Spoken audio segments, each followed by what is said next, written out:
Welcome to CROWNCAST. What's up? Here we go again. We are Crown Design Group here in Florida. Audio video lighting design build company. Meaning we can help you design audio video lighting systems for your church or theater or whatever you're doing. And then we can also provide the installation, the build side of that, get all the equipment for you, everything involved. We're a one-stop shop here down in Florida. That's who we are. That's what we do.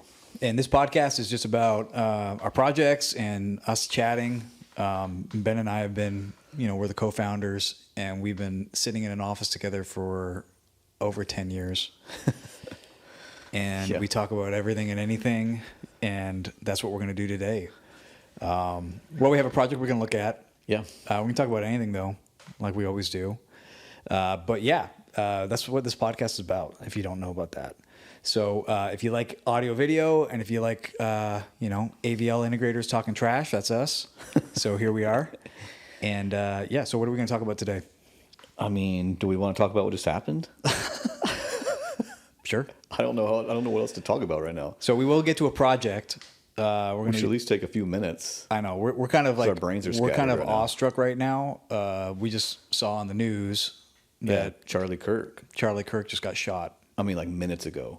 Right. So if you've seen the video, then I mean, probably don't watch the video unless you're okay seeing that stuff.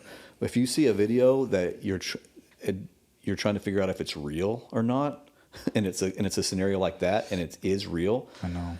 That's not an easy thing to watch. No. But it just popped up, like everyone's seen it now. Right. But I mean, we just happened to be looking on X, and it's faster than any news, as we know, and it's like minutes ago it just happened. Prayers to Charlie Kirk. Praying he pulls through. I have no clue how. It didn't look good. Unbelievable. Yeah. I can't believe it. So if you don't know, I guess he was at a rally or I guess one of his events. Yeah, all the things he always does at the universities. Takes questions and with college students, stuff like that. Utah? Is that what it was? It was in Utah, yeah. Yeah. So he's doing his thing, which is pretty awesome. Like his the amount he understands and knows and is able to debate these people is pretty amazing. Yeah. And I guess he was just doing that, and some idiot, old guy, allegedly, we don't know who it is. It showed who they say it was, but we don't know if that's really him. But some old dude that is obviously, I don't know how far gone you have to be to do that. He obviously doesn't know him. It's not personal whatsoever. No. The dude hasn't killed his family member or something like that. Like doesn't know this guy at all. Right. And is gone to that extent where he planned this out, obviously, because he was in a position to make the shot. Yeah. And then do that. Wreck his own life too, obviously. He doesn't care, but I don't know how far gone you have to be to do something like that. Like how jacked up is your brain that you are that upset over a radio guy? I know. An internet voice. Well, the worst thing about him are all the lies that people tell about him, right? So if you're getting one line of news or one narrative from one side, like you think he's a horrible person, you think he's Hitler, you think he's all these things because he stands for the other side. Right. So we're going left and right here. And Charlie Kirk, probably maybe the most influential conservative voice politically in the country. For young people. At least the top three, for sure, if you don't know. So that's who he is. Is it Turning Point? I think so. I think that's his. Yeah. So that's a statewide, They did huge election. They went out and campaigned like crazy on this last election. Yeah. And had a bunch of metrics involved with it too. Has pretty cool metrics like tracking voters and stuff like that. Right. He probably had a big part in this past election in the voting. Yeah. But still, even if he was Hitler, still, how do you're just a random dude and you plan that out and shoot, I was going to say murder the guy. We don't know, but the video is awful. I pray it makes it. It's horrible. Somehow one of the worst videos I've ever seen. Happens. We're just so so broken. left and right, and these extremists are coming out like crazy, and just it's horrible, unbelievable. Can't believe it. I know. What a downer. Wait and see what happens. Praying for the guy. Yeah, I'm sure they'll know. They said he was in the hospital, which that's what you do. Take him in the hospital, but I mean, it's hard to watch that. And then the other video going around this week is that Ukrainian girl got stabbed for absolutely no reason. I know. Poor young girl. It's unbelievable. And the media and the political world around that is just toxic, so crazy, it's so bad. So you got that and this going on at the same time. Yeah, it makes you wonder. I mean, it's all the other political heads out there that get out and speak. I mean, this is like game changer. Yeah. I don't know how you do these events and stuff at this point. Well, I mean, we saw it with Trump. It was the same. Trump was that far away from that happening. With Secret Service there. Right. With the most defensive arm of our whatever. Yep. They said Charlie has security and everything there, but like they panned out to the crowd. It was massive. It was huge. Yeah, it looked like thousands and thousands of people. And yeah. We don't know any details, that's the biggest crowd I've ever seen in front of him. I was thinking the same thing. Like, I mean, he's usually like in auditoriums and theaters and stuff on campus, but it was outside. That looked like one of those debate things. And it was huge. Yeah. Yeah. Maybe that's from the South Park episode. Like that made him that much more, popular. And maybe everyone's like, yeah, let's go see him. Maybe. But anyway, that just happened I know. Minutes ago, and terrifying. Gotta pray for him. Crazy. Well, yeah, it's been a wild week. The other thing that happened too, we were talking about is the job report, which I mean, I guess on this podcast we've been talking a little bit about just the tariff world and the economy, and would you look at what happened? Revised job reports kind of showing the truth of what the economy is doing right now. Revised down almost 1 million jobs from last year. So yeah, describe what that is. So a year. So for some reason the year ends in March. I'm not sure why that is, but they go March to March. And you've probably seen on the news the job reports. Everybody watches for these numbers to come out, the job reports to see if jobs are up or down, unemployment and all this. And then because of that number, markets react up or down, and everything reacts off of that number. Well, over the past few years, you've started to see, well, they've always done this. They've always revised the months, but people are starting to notice now. And so a month will come out and it's 400,000 jobs or whatever. And then, 2 months later, they go back and revise it. And it was actually only, 280,000 jobs. So they were, 30% off on the month. Right. Which is crazy. When the real numbers come out, nothing happens to the market. People don't look at the real numbers. They only look at the first ones, which everyone knows now are not real, and they're always wrong. Right. Sometimes they get revised up, very seldom, but they always get revised. Right. Almost 90% of the time it goes down, a good chunk of the ways to, well, this last revision was for the entire year. So, yes, each one of those 12 months, they got revisions too, up or down, mostly down. And then they revised that whole block of months, 12 months. And they revised it down almost 1 million jobs. I mean, it's so far off. How many jobs were made in the last year? Right? Who knows? I don't know if anybody even knows. But they're off that much. It's because we're using the government's metrics and numbers, and they're always going to be wrong because they want to make themselves look good. There's peer proof now that they pump those numbers. Yep. To make them look good when they first come out. Yeah, so more than half of the months last year in this, or that fiscal year, whatever they're calling it, March to March, more than half of the months got revised down already. So, March numbers come out. Everyone's like, "Yay! We hit our, we hit whatever, or we beat it! Yay!" And the market's like, "Woo! We're awesome! Economy's great!" Yeah. And then the next month, April numbers come out, and everyone's like, "Yay! Great, April numbers now." March numbers get put down. So less jobs than what they thought. Right. And that happened, I think, 8 months last year.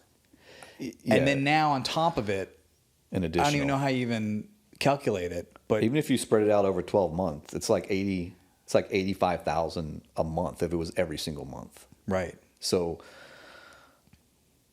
I don't know how you can be that wrong on the statistic. It's very blatant now leave it to the government. They'll find a way.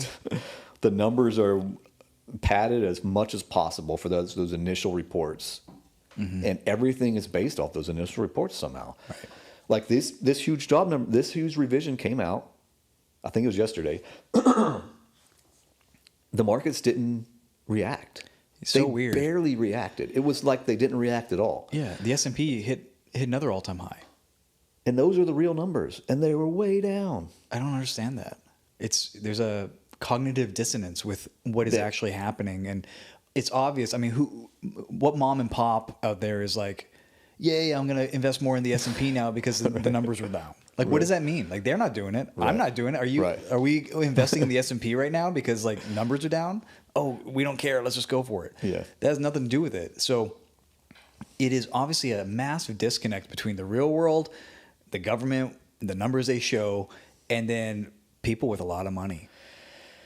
Yeah, it's just part of the game, I guess. We talked about the whole game of this whole thing, and like that's a big part of it. Mm-hmm. I don't know why the market sways so much on those numbers when now everybody knows that they're not real, or at least they're not real at first. They'll be real eventually, right? Maybe. I don't know if they're even real now, but they will be real at some point. But for some reason, everyone banks off those initial reports. Yeah. And it's just a farce, man. The whole thing is. Yeah, it makes no sense. And obviously the numbers were revised down. Last month we had a big revision down for the last couple months. Yep. And that was enough for Trump to fire the person over the statistics. Right. And we've talked about this. Yeah. It's not that person. It's not like that person's like, well, right. They're going to go and erase numbers and make their own numbers. I don't think that's happening, but it's like a system. The system that they take to look at jobs and try to see how many would be created or lost, that system's broken. Yes. It's obviously broken.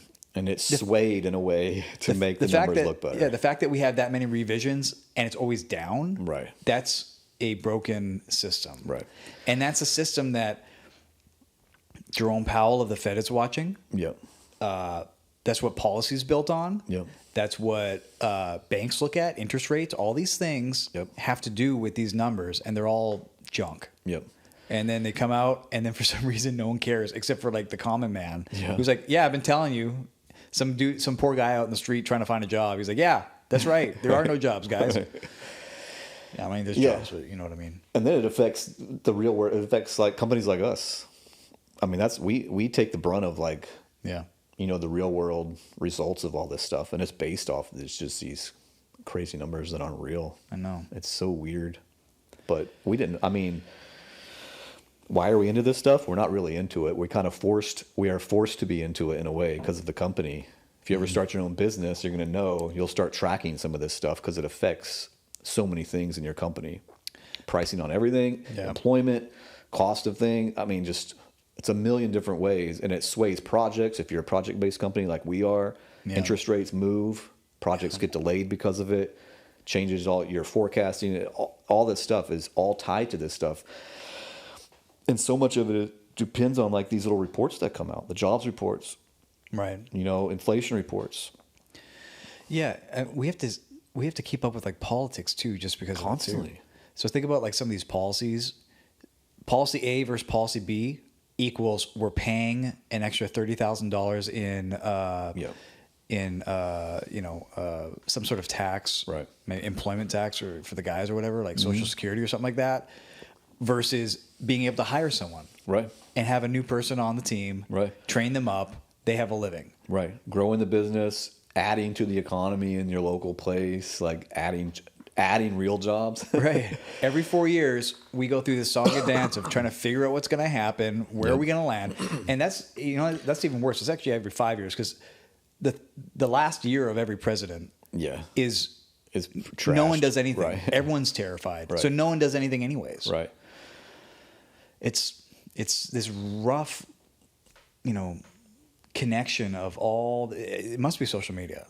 I mean, back in the day, I mean, we had presidents, we had, Congress people, and, and it was because we couldn't talk to the people in DC, right? So we sent a representative. Some guy got on a horse and rode into DC and said, my guys from my town say, no, we're not going to do it. And then if that guy didn't do it, we tarred and feathered him. Yeah. Got rid of him and got someone that would. Which I think we should bring back, by the way. Tar and feathering, it seemed to work. I don't know. It doesn't kill them. Just tar and feather them, put them around. But now everyone knows everything, and we're all so connected. Yeah. And it's just like, it's so obvious too. And now we see all the corruption, and we see that our voices aren't being heard most of the time. Yeah. And it just gets amplified. Yeah, the access to information these days makes it a different world. Yep. Like now you or me, you can go and comment on Senator whoever who's trying to push a bill through. Right. And say, no. And before you couldn't even do that. So not that sways anything, but it feels like you have a little bit of skin in the game. If you're a lobbyist, it would. That's true. Yeah. So that's another thing too, is we get to see and hear about all these lobbyists, Yeah, I wasn't into any of this before we started the company.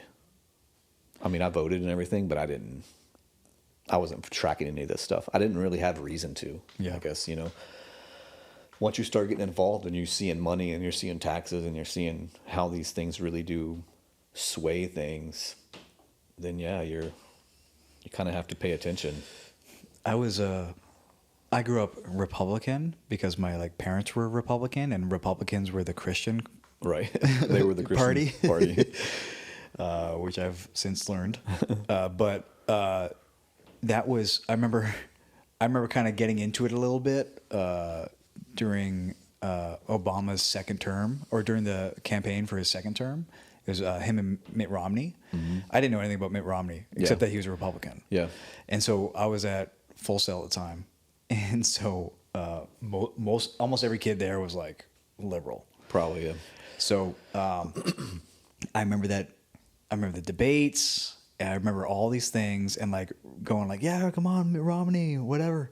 And then when Obama won, I was just so beaten up by it. And every single kid in my class was yeah, it was like a celebration. It was like an Obama celebration. Right. And I was I'm done with politics. I'm done with it. This hurts too much. And it wasn't until until 2016 Trump, things got wild again. Yeah. That was entertainment Trump's to first watch. run, it was pure entertainment. By then I'd found the Libertarian Party though. So I'd found the right way. But I mean, that was a wild campaign, and that brought everyone in. And it became like watching football. It was. The news was like watching football. Yeah. Because Trump was so entertaining yeah. and crazy, and the wild stuff he said, and everyone's just waiting for him to say something. And then every little thing he said, everyone blew up to infinity. Yeah. Some of those YouTube videos of his greatest quotes and stuff from the debates and things. Those are. I watched one the other day. It was so good, man. It is pure entertainment. It was pure entertainment. Yeah. But, I mean, yeah.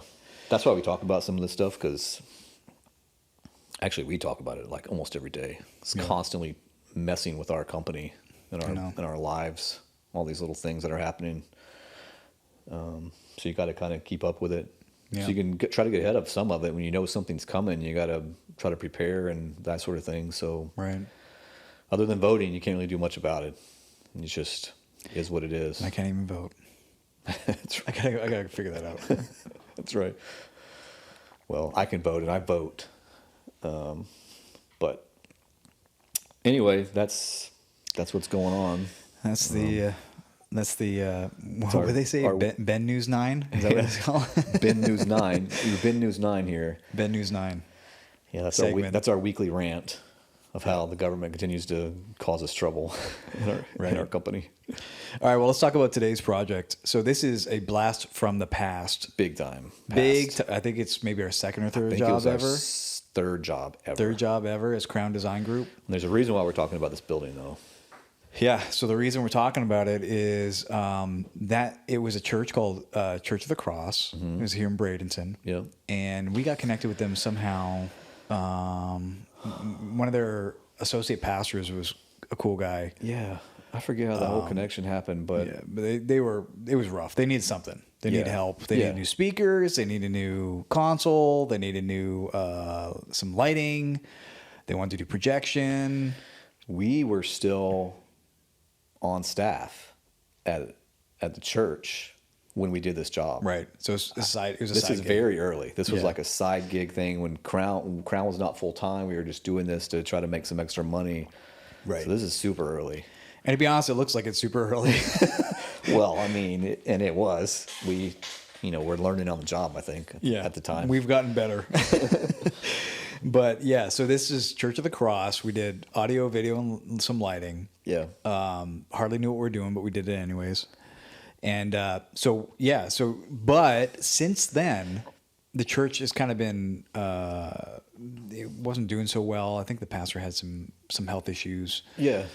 They And were going to move. They were kind of looking for a replacement to keep the church going because a lot of people went there from that area.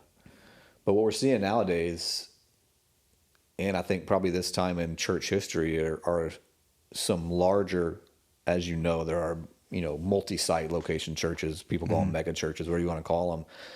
And they cement themselves in an area, and it probably is difficult for smaller churches in that area to continue to function in a way where they're growing and everything because of how much pull these other large churches have. Yeah. So anyway, this Church of the Cross their pastor was retiring or he had some health issues or something. And so they were going to maybe find a new pastor and try to keep it going. Well, a large church in the area decided to to kind of absorb that church as one of their locations. That way funding goes there, employees go there, pastors go there, everything goes there to make that church up and going. And it also gives this multi-site church, Bayside Community Church is the church we're going to talk about the project, but it gave them an option of having another location out in that area of the city, which is where they wanted to be too. Right. And so it was a win-win for, I think, most everybody involved. A lot of the staff at the church ended up, some stayed, some went somewhere else, and then new Bayside staff came in as well. It's kind of a mixed thing. Yeah. We're not involved in that part of it. No. I have a feeling it might get a little messy in some ways. I'm sure where a church has been there for a long time and then some churches come in to take it over and in a sense, I guess, save it and keep it going. But not everyone's going to be happy anytime something like that happens. But I mean, you paint the interior a different color, you're going to get some people that leave the church. Right. Yeah, that's what I mean. So a change like this is a big one. Right. But it worked. Both parties were wanting it to happen. And and that's why it happened. Yeah. If one doesn't want it to happen, then it's not going to happen. So it was a good thing in that sense. And because of it, that church building is still there and people are there and and Bayside's meeting there now. Right. It's an old building. It's a big A-frame, very narrow. We can take a look at it here in a minute. Yeah. Very narrow, long room. Yep. Like very steep A-frame. Very steep A-frame. Yeah. Yeah. So like a tunnel. Very difficult to design things and implement. Especially lighting, now. Sound. Especially modern church now. Right. Even back then, we're talking over 10 years ago when we were there the first time. Even then, they were trying to modernize their production and stuff. Right. But now, these days, I mean, most churches are boxes, and you create the environment with AV and with lighting and stuff like that. But in this case, we have the footprint. And so we're back at this building again to do another rehab. Renovation. Over a decade later. Renovation number 3 or 4, I think we've been there. Yeah. So we were there for the initial renovation that we did. Probably 12 years ago. Yep. I mean, then we did another one of their spaces. They had another room that was like a gym or something they turned into a contemporary service. Right. So we did that room. Then we came back when Bayside absorbed the church, took over. And we just cleaned things up a little bit. Just cleaned nothing. It was like just to get them up and running. So now we get to finally go in and make it more like what a Bayside campus is. So Bayside's been there for I think like 3 years already, maybe more. Yeah, probably 3-4 years they've been in there, and then got a good amount of people going there in that area, so they want to do some upgrades, which is needed. As you'll see from the pictures, the speakers hanging there are still the same ones that we put in like 12 years ago. I know. They're the same ones. Amazing. Which at the time was a big upgrade for the church. Right. Because they were coming from a really, really bad situation in their production world. Right. So it was an upgrade at the time, but now it would not be considered an upgrade. Now it's in a position where it needs to be upgraded again. Yep. Because of technology and everything else that's changed. So let's show. We'll show some pictures of our initial install of what we did in there. We'll take a look at the room, and then let's go over some of the stuff we're working on right now, because we're still trying to make some decisions as to how to do things or what they want. We're honestly, so y'all are seeing kind of like the messy part of this whole thing. I was trying to figure it out, but let's take a look. I wish we knew how old this building was. It's old. Like, it was old when we were there 12 years ago. But I mean old. I mean like decades old building in an old part of Bradenton. It's been there a long time. Back when they used to make buildings out of wood at times. Yep. There All right. we go. So this is the room. I mean, it's a really bad picture, but it gets the point across. So you can see here we got these really, really high. I mean, they just don't make them like they used to. It's so tall in the center. Like, I mean, how many of these types of rooms have we done? Maybe like I can think of like 3. I think of this A-frame thing. Oh, I think Like we've done way more than 3. You think? Oh yeah, Sanford. Yep. One of the Radiant locations looks like this. Yep. Yep. West St. Pete. Action Church in Sanford looks like this. Yep. This one looks like this. Yeah, we've done this at least 5 times. It's almost like the same build. Like they all look the same. Structurally, they look the same. The way they did these beams. Yep. And how they're like that, and they come down and they curve, and they have that curve on the inside. Yep. That come down. Like that's truly supporting the ceiling, the roof. Oh, yeah. Like that's actual structure. That's not facade. That's Right. real wood. Yep. And they built them all the same like this. Sometimes they're a little wider and not as pitched, not as tight like that on the pitch, but Yeah. So that was it. That was it from. That was just a picture that we took from the other day. So this is what their setup is right now. That's so right they have a 16:9 projector screen in the center. I think that was a new addition too. So when we first went in, we have pictures of it. We did a double wide. Yep. We did the double wide with the projectors doubling up on it. Yep. So, yeah, I mean, that's what they're rocking and rolling with right now. It's whatever. It's cool, but, It gets them by. It's like making it happen. Yeah. So let's take a look at some of these pictures. These install pictures are hilarious, by the way. All right, so this was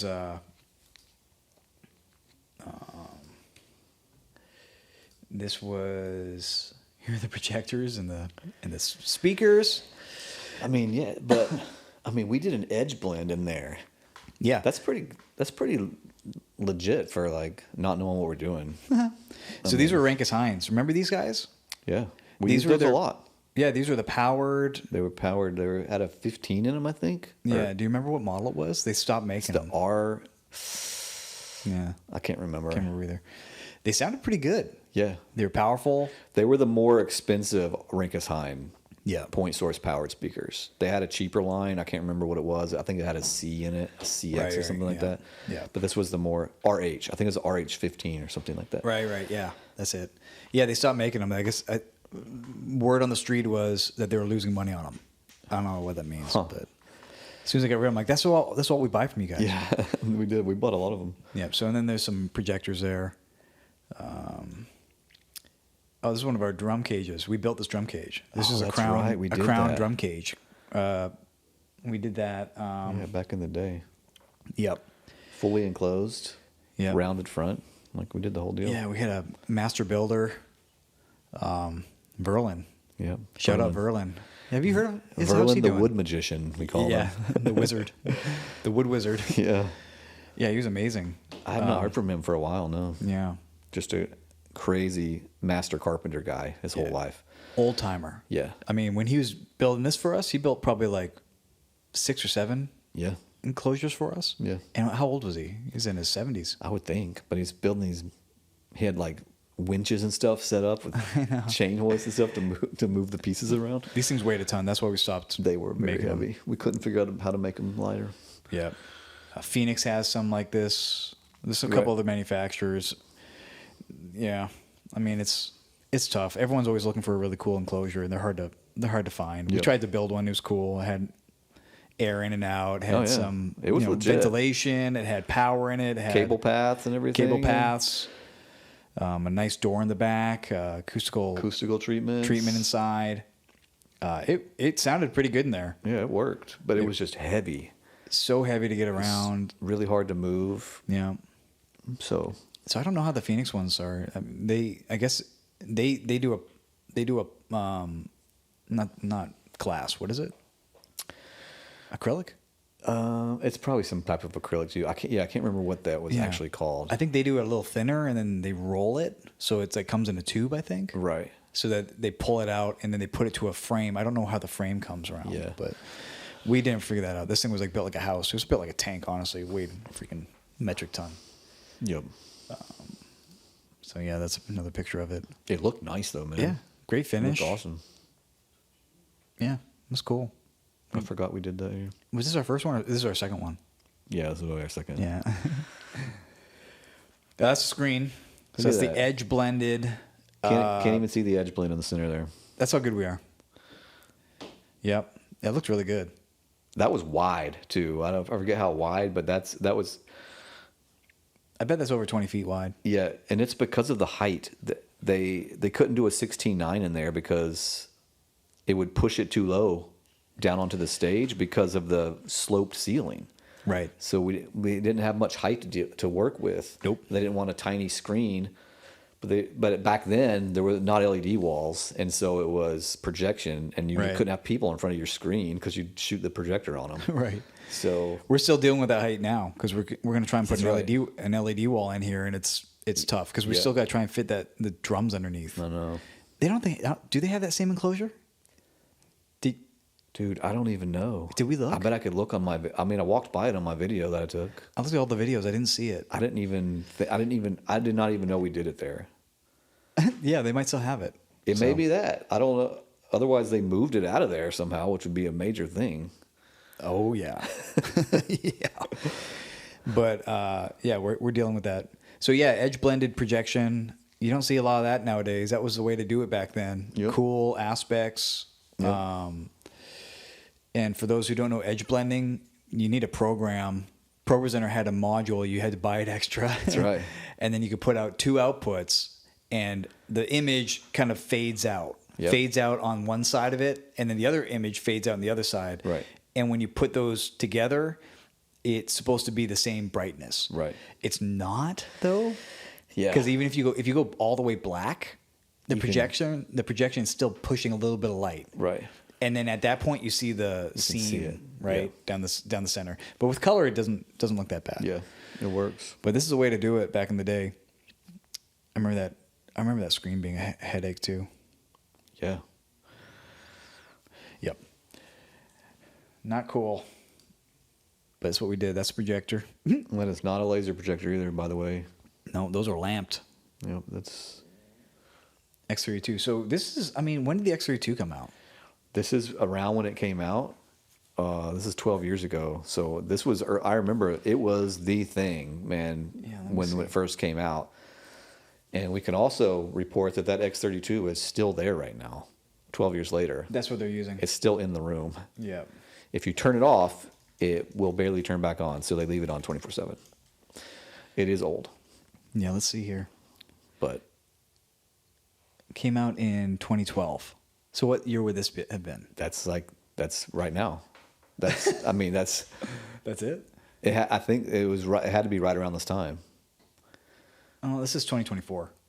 This image is 2024. So 2 years after.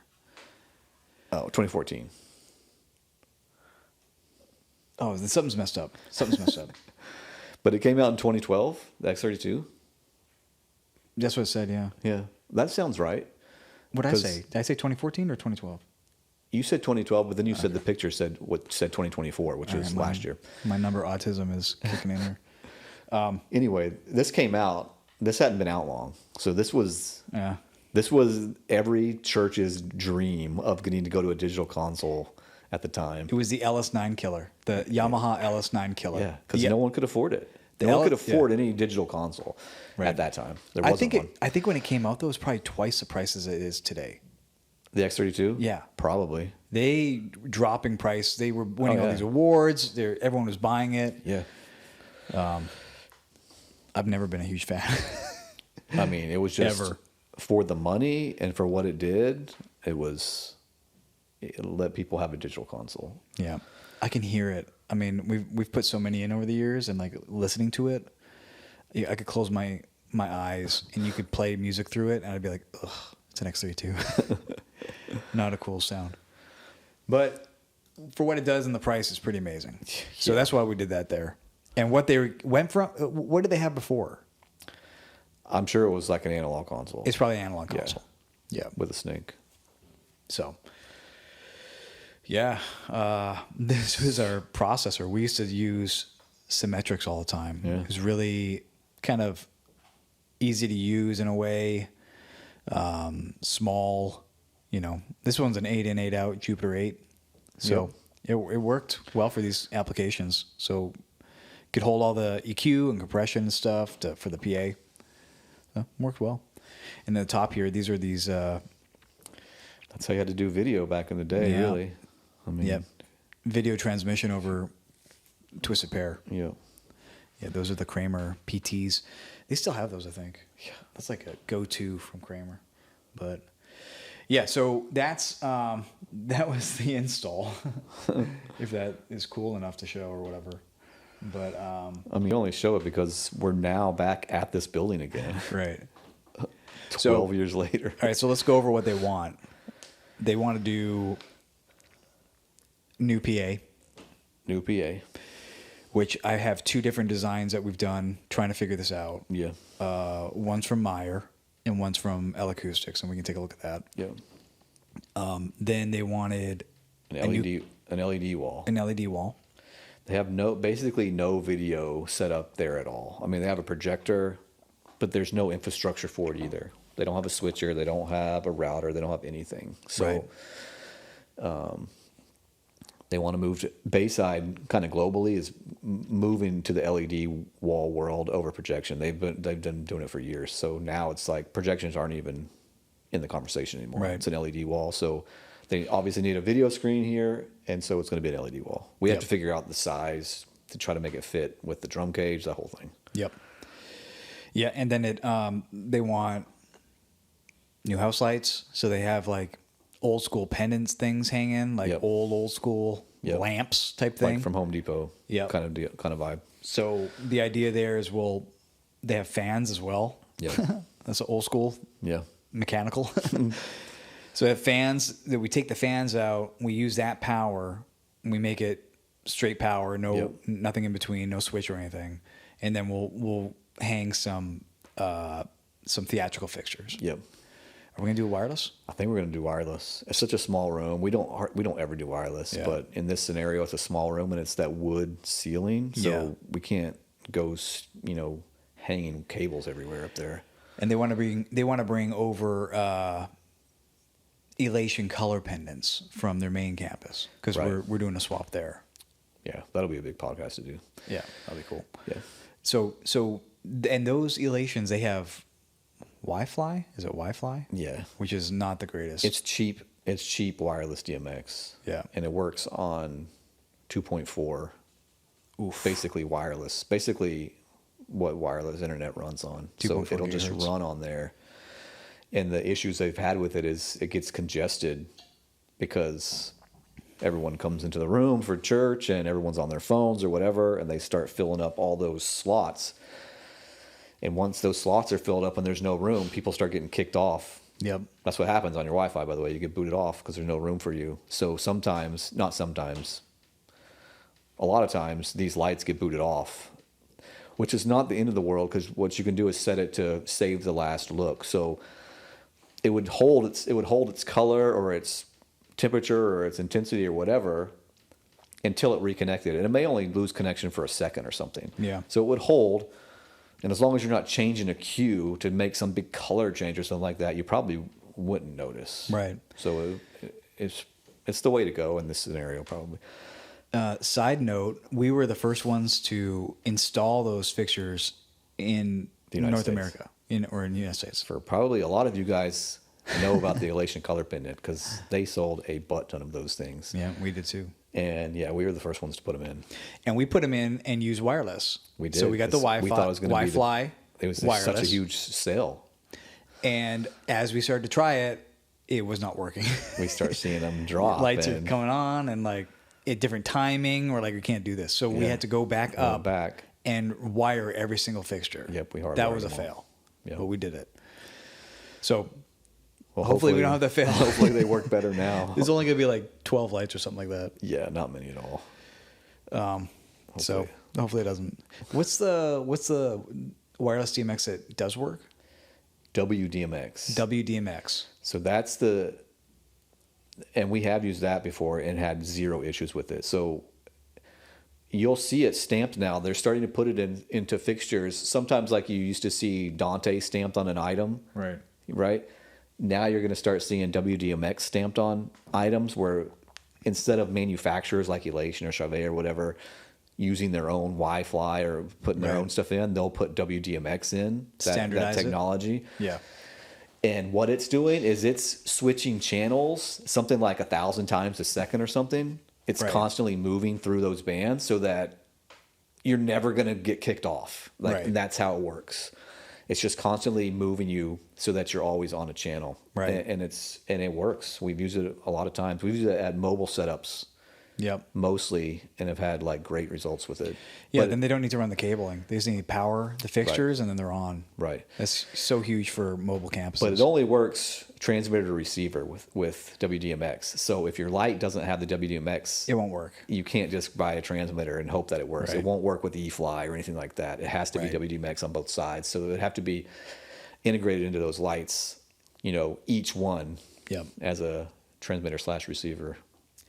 Right. But so we'll do the house lights. We'll do some front lighting. We've got to move the light pipe to the sides. Do all that jazz. Make sure that the lighting infrastructure. We'll put in some racks. Put a backstage rack to house all their stuff. Right now they have a small rack on like right beside them on stage. Yep. But they'll have more things to put in it after we're done with them. So we need a big rack in there. New console. New I/O for the console. Yep. So they do Yamaha. Yep. DM7s. DM7s. So that's going in there. I think we're going to do some acoustical treatment. Which Junior says he doesn't like them. Yeah. I haven't mixed on them yet. I played around on it. I wasn't super impressed with them. Yeah. But I get it, I think you fall into a line of like what your preference is. Different styles. Like how things are placed and where they're on the console. And then you go to a new one and you're like, oh, why is this way? And the platform's relatively new, so hopefully they just keep adding new fixes and new features and stuff like that. Yeah. So it sounded good though. I mean, it's got a good sound. The preamps are legit. We've put them in a few places now with Bayside. They're kind of moving into that direction. Yep. Doing that. What else are we doing there? Oh, video switcher, router, like you said. Distributed audio, video, all over the place. Yep. That's most of it. Let's take a look at. You want to see it? Yeah. So this is the floor plan. As you can see, I mean, this is just pure. You can see the stage back here on the north side of the plan. Then we have the floor. You can see all the pillars here, or the not pillars. What are they called? The trusses. The wood trusses. Yeah. And then there's a balcony area, which is wild. Yeah. So crazy. But yeah, you can kind of see it here. Pretty. I mean, yeah, even the shape of the stage, like, I mean, they made it, that's the outside of the building. So they wanted the shape of the outside of the building to not just be a square, because it was more architectural and it's older building. So they did that. But then that means that's what your stage looks like on the inside. Yeah, you get to see this from So yeah, this is we're taking a look here at this LED wall. And this is kind of what we came up with so far. As you can see, it's so tight. I mean, it's almost the width of the whole room. I know. But we're trying to get it high enough, and we can't. You can see the upper, the left and right upper corners of that truss can only go so high because it starts to hit the ceiling. Yep. But that determines the height of the LED wall. Yep. And we're trying to get a good size of wall. Now, it's okay if people are in front of this because it's an LED wall, it's not a projector. Right. But you don't want to block the whole thing because we have that big drum booth in here that they want to keep. Yeah. Which they might try and move to the side or whatever, but yeah, they should keep it. The manufacturer's awesome with that drum enclosure, but this is a challenge in there of trying to figure out. We can't fly this. If we could fly this, then we could get that wall a lot higher and have space underneath it. Yeah. But we can't hang that kind of weight. We don't want to hang that kind of weight just from wood. Right. So this is about a 16-foot by 9-foot LED walls. So those modules are 19.7 inches by 19.7 inches, and we'll probably do a 2.9. Yep. The front row is pretty close to it. Yeah. Yeah, probably 2.9. 2.9 is the new standard these days anyway. 2.9 is the new 3.9. Yeah. I guess the room's wider than this if I look at a different spot, but I mean, we get it, right? It's pretty wild.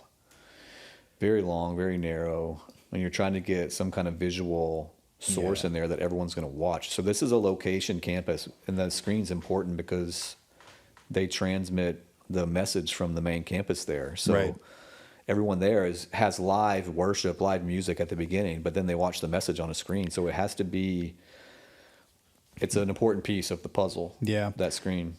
And it's tough. It's tough because that drum cage, right now it's barely under their projector screen, which right now is, like we said, I think that pic, it showed a 16 by 9. Yeah. So like this, it's like a projection screen this size. Right.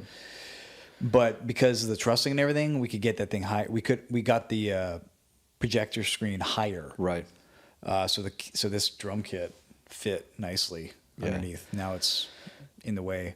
So we got to decide, like, this is one of the things we're dealing with right now on the design is, what do we do? Do you want the bigger screen like this? Yeah. And move the drums to the side, or do you not want to do that? The drums stay in the middle. That means you have a smaller wall. Right. We lose that bottom row, and we lose a row to the left or right as well to keep the 16.9 going. Then you have a smaller screen. And then people come up with some ideas. Do we need an enclosure? Let's just bring the drums out. Right. I'm going, oh my gosh. Yeah. Tongue and groove ceiling. The reflections are just going to... Electric kit in this. I mean, you could. Yeah, I mean... if you wanted to get rid of the booth.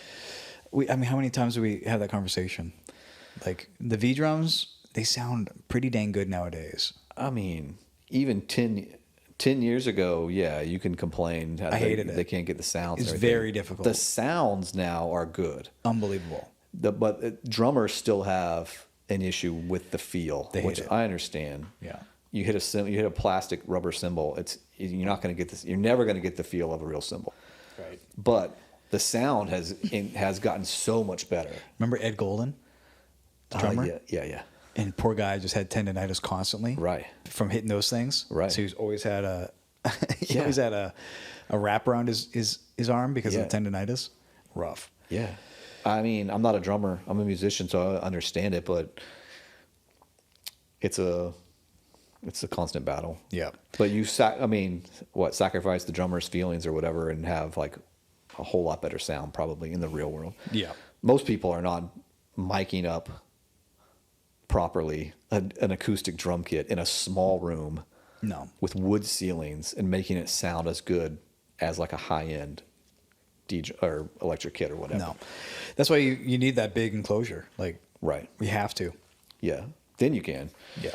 But I was talking to a church pastor yesterday who's launching in January or February. Right.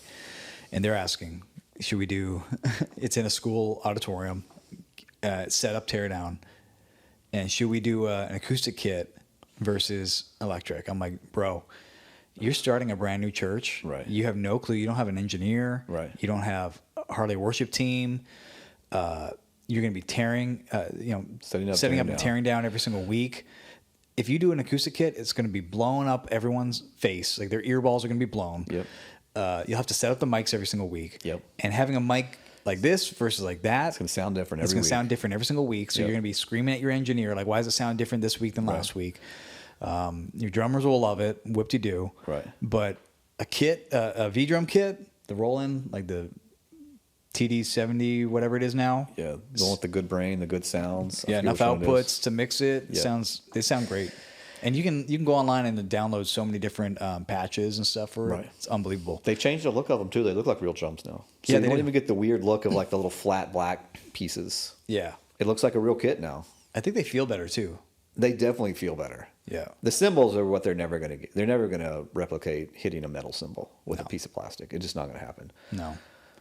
But deal with it, people, is what I say, especially on smaller. I love live. I love real kits for sure, especially in big rooms. But Well, if you have a great drummer, I love and- live kits open with nothing. Maybe shy baffle or something to kind of help the cymbals a little bit. Right. But in a bigger room, Yeah. like I love the big live sound. But you just don't. You got to look at the room you're in. Yeah. And the make SPL, the right decision. the SPL you're running too. Yeah. You know, most churches don't run hot enough to be able to have an be able to acoustic cover kit it. Yeah. out. You know, unhinged. Right. So There's nothing for me. A sound I hate an acoustic kit that is not loud enough in your PA. It's Right. going to sound like crap yep. unless you can push that stuff. Right. And all you're going to be doing is turning it down if you're in a small room. FYI, it's going to happen. Don't mess with your drums, man. So- your band is only as good as your drummer. It's the most true thing ever. I know. You could have an amazing vocalist. You could have all these other things. If Yep. your drummer sucks, you suck. Say it all the time. So you can get easy drum sounds on a good V drum kit, man, especially in small rooms. In pop music, the kick is the new lead vocal. The snare, kick and snare are the new, it's got to sound, Yeah. you They want sound it. almost the same. Heavy compression. Yeah, they sound exactly the same. They're all kick is hitting the 80 snare. hertz just as Yeah. hard.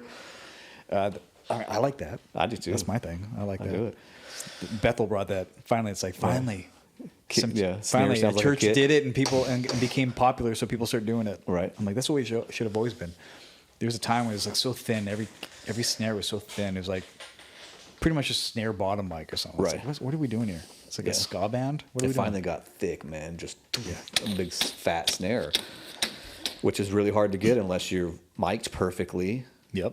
and you have volume and you can get the sound you want. And you're not going to be able to do it in a room that's small. Right.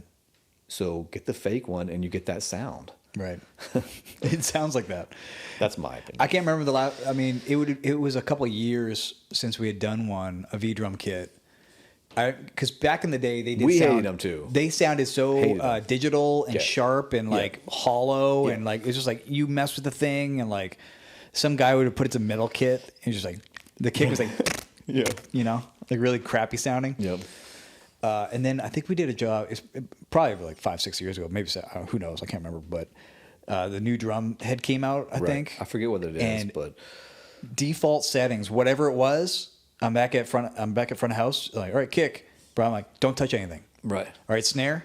Don't touch anything. Yeah. Toms, and I'm like, we're here. Very it works surprised. now. We're Very back. surprised. This is amazing. Don't touch a thing. It sounds great. Sounds better than any kit you would have ever brought in here. Right. Yeah. I'm all for it, man. And it's like when they switched from analog to digital and recording and everyone was so against it and it did sound bad at the beginning, but now it's worked itself out. Right. And so the drums did it too. So don't shy away from it so quickly. I think it has a stigma, a bad thing attached to it for good reason. It did sound like crap when they Digital's come so long. Yeah. It's come so far. Yeah. That's what I should say. It's you know what I'm noticing too? I collect vinyls. But I collect like vinyls, like any album that comes out that I love. Yeah. Like I get the vinyl. Yeah. So I've got old vinyls. I've got like, Pink Floyd and like all that stuff. Right. Dave Matthews, all the cool stuff. What I'm noticing is vinyl sounds like the old vinyls sound great. Like the Dave Matthews, all those guys. It was because it was mixed for that format. It was mixed for analog. It was mixed for a large percentage of their viewership listening on a vinyl. Right. And so the mix and everything was for that. Whereas nowadays everything's digital. Right. Now, if you are mixing for digital, if that's the main way you are going to be pushing out your music, you know what digital does. You know what it does in streaming. You know what it does if it's an MP3. Right. And they master for MP3. They master for iTunes music. They master for Spotify. Right. There's protocols that all these streaming companies put out to mastering houses so that they know, oh, okay, if this is going to Spotify, I need to bounce one out with these protocols or whatever. Right. They sound so good just digitally that when I get them in vinyl, I'm expecting them to sound better. Like I want that feel. I want that real life feel, which to a certain degree is there. But modern albums on vinyl nowadays don't sound as good as the digital. Yeah, that makes sense. Yeah, it's kind of a It does bummer. make sense. I like the vinyl. I love doing that stuff. Right. I love collecting it. But there's something about they use that sharpness of digital. They mix it. They mix with it. They know it. They know it's there, and they mix accordingly with it. Versus vinyl that smooths everything out. Right. It takes away all the really high crisps. It kind of does an auto mix. It's like an auto compression. There's only so much dynamic range you can put on a vinyl. Some of them have like deeper grooves, so it's like more dynamic range. Some have a little thinner, so they try to fit way more songs on one side, and it's less dynamic range. Like all those things play a part, and the music is unless it's an old one that's like kind of mixed for it, it sounds completely different. Right. So Yeah, it makes sense too. yeah, we've come the whole way. I mean, the whole thing, like Neil Young, he likes to listen to music off of his 8-track. So he sits in the middle of his little pond. He floats in the pond. He has massive PA outside his house playing off a tape. Yeah. And I that's his believe it. whole thing. It's nostalgic for him, probably. He hears that sound. He likes that sound. But if you listen to a master 8-track or whatever, or reel, Right. that was recorded in the time for that medium, and you put it on a tape player and you play it through a hi-fi stereo, it probably sounds ridiculous. Right. Amazing.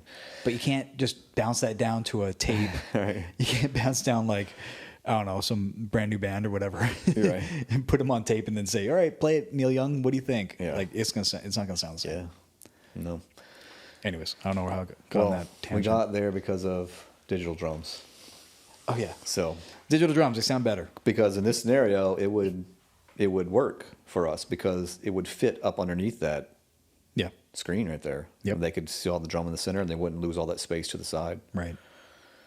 So Yep. it's in conversation. This is part of like the design process that we do. We go through all kinds of different. Yeah. All right, you want to take a look things. at some of the designs I did? We're working on. Yeah. Let's look at Acoustics first. So this is the big thing here, trying to figure this out. Yeah, it's a tough room for audio too. And sightlines, so we have to look at where the Right. speakers are, and if they're in the way of the screen, they will be 100% in this scenario. So these are the A10s, with some front fills and some subs in the center, and I think we have some delays in the back. There's just no way of the speakers are so low. Right. And we might put them up a little higher, but they're so low that it's hard to get back to this balcony. So we have delays. So if we look at the room, I mean, and this isn't, I got to do some processing. That's pretty heavy up front, but, Yeah. these speakers have that pan flex. Right. So you can really narrow them in. Yeah, the outsides will I think it's 35 degrees. be pushed in on the side. on Yeah, the so you can like outsides. laser beam them to try and get it off. All that extra spill is wasted, and it's Right. destructive for the room. So Right. if you have speaker sound hitting walls and bouncing in on itself, like you don't want that. In this case, the ceiling. In this case, the ceiling is going to be bouncing all this stuff, man. Yeah, because it's just the shape of the room. So I don't know. That's one solution.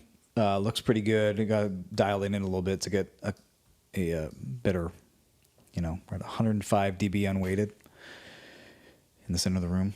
So I don't know. What do you think? It'd be a big upgrade for them from what they have now. Either one of these will be. Yeah. Oh, you know what you can do on this too is you can change where your high frequencies are. So this is on the outside. Would we want on the outside in this scenario? Maybe, I mean, it may be better if they're flipped on this scenario. Yeah. And you don't have to collapse those guides down as much or something. Maybe, I don't know. All right. Well, I'm just gonna leave it like this. But yeah, so that's Acoustic. So that's 3 A10s over some KS21s, some 5XT front fills, and Yeah, I think pretty standard setup for what they do. For X12. acoustics. Yeah. It's So- just the room is the weird part for this. Yeah. And then, but Meyer came into the conversation, which I'm cool with. Yeah. And I put something together, and then I've been working with Bob McCarthy at Meyer to try and figure this room out. And we both came up with somewhat the same thing. He suggested a different speaker, or he gave me two options. He gave me like one like this essentially. Right. I'll show it to you. There we go. So this is Map. This is Meyer Map 3D. This is a software that we use for prediction. Let me turn the prediction on. And I can look at it, you know, the heat map here, but I can also look at some microphones that I put in here, and I can turn them all on and see where all my mics are across the room, and I can kind of, you know, you can kind of do this in Acoustics too, but predict, yeah, you can kind of see the differences between all the mics. But what this ended up being was their X40, Right. which is an amazing speaker. Right. Sounds really, really good. Super powerful. Lightweight for what it is. And it's a true, like, what Meyer really get right is like the dispersion. So like if it says it's like 90 degrees, it's like pure 90 degrees. Like you go 90 degrees off and it's like you have full bandwidth spectrum sound, and you move off that, then you're kind of out of it. But so they make a couple different versions of the X40s with different waveguides. So we got the thin one, the 42s, which I can't remember what let me see what the dispersion is.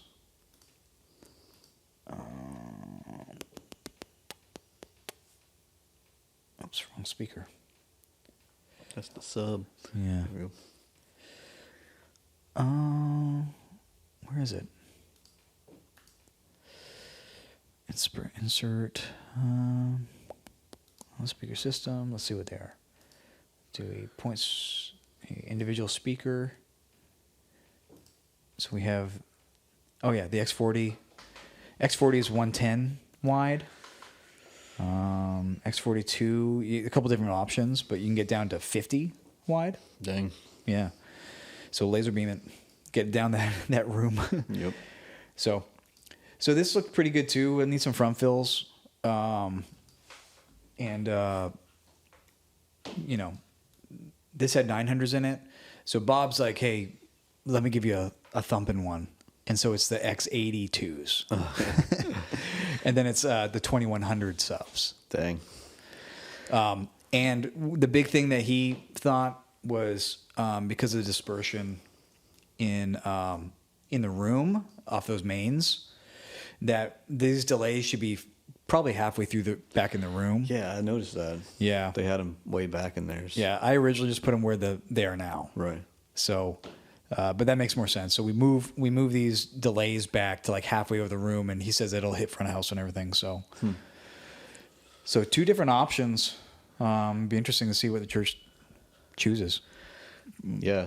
Some logistical stuff with it is, if you're looking at these two different companies, Meyer makes powered speakers. So at these locations, you have to have Active. Yeah, you have to have electrical done. line level electrical. Yeah. You're not running cable from an amp. So Acoustics does mostly all, amp powered from a rack or whatever, and you're just running cable to it. So in this scenario, we actually have power at these locations. It's true. Because of our very first install we ever did. Right. We had power running there for power speakers. So we could do either.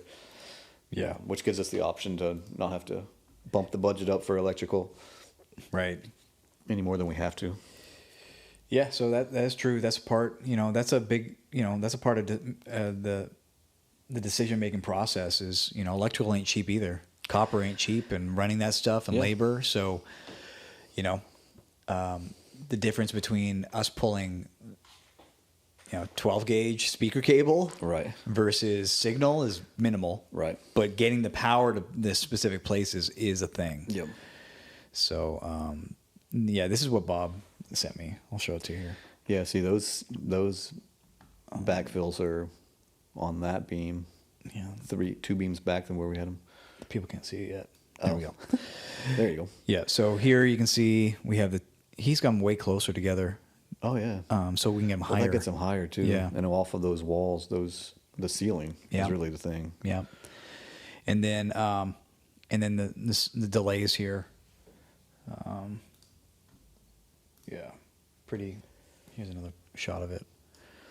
So it shows the degrees, downward projection. So yeah, it's we'll see what the guy's like. You can't go wrong. We say it all the time. You can't go wrong with these speakers. They sound amazing.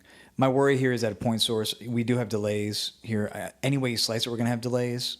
But yeah, I don't know. They'll both sound amazing.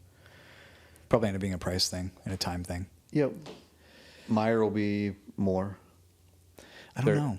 I don't know if in this scenario. I mean, if we were to do, you think just two? Oh, maybe 2 X40s, 2 900s versus 6 A10s. I don't know. Yeah, we'll know here once we put it all together. We'll put the pricing. Yeah, but yeah. So it's kind of a cool setup. Yeah. I don't know if I have anything else to show you. That's all we had in the design stuff. But I guess we'll be able to do a second podcast about this once it's done. Yeah, just kind of see what we came up with. This is still very much in the design phase. We'll go through all this scenario and do drawings and all these different options, and then it goes into like the pricing time, right? Which is more of a reality check, I think, for anybody. It doesn't even matter if you're a large mega church. It's still always a reality check when you see it all on paper and you're like, oh shoot, that's a lot more than I thought. Yep. And then that helps sway the decision too. Yep. Like if Acoustics come in 10 or 15 grand cheaper or something like that on the PA, and you're trying to move money around, that's a lot of times an easy decision. Yeah. That and availability. Whoever can get it, maybe they have a need by date. Right. Well, you got to hit it. Right. So that's another big decision making process. But after we go through that with the pricing and everything else, well, it'll finally get a full budget. Like, hey, this is how much we have, and then we help go through it and make changes and help make decisions and do things we can do now and save things for later and that sort of thing. Yeah. And then then it all starts to happen, ordering and install, and then it's done, and then we can do a podcast and kind of show it. Yeah, absolutely. Well, that's it for CROWNCAST. Cool. You got anything to say, Ben? I mean, follow us on our social media stuff. Yeah, for we're told by our younger generation of employees that we have to start saying this stuff. Yeah, Bennett. We're pretty terrible at it, but our guys are not. So passing that on to the younger kids. So make sure you see us or follow us on Facebook, Instagram, I believe TikTok even at this point. Like and subscribe is important. Make sure you do that. And YouTube as well. That's where we're posting this stuff. Yep. And let us know if you need if you have any ideas or you want to know more about something. Leave it in the comments. We'll figure something out. Yep. We're doing this for you people, not us. Trust me. But yeah, and obviously we're an AVL integration company. So and we're the best. So you heard it here first. So crowndesigngroup.org. We also have 24/7 emergency support and system monitoring and stuff with CrownCare. So that's crowncare.help. But hit us up if you have any questions or have a project you want to do. We'd love to hang out. So let's do it. And pray for Charlie Kirk. Oh my gosh, I'm afraid to refresh. I don't want to refresh it. I'm not going to do it. Yeah. You guys can do it on your own. All right. Peace out. Out.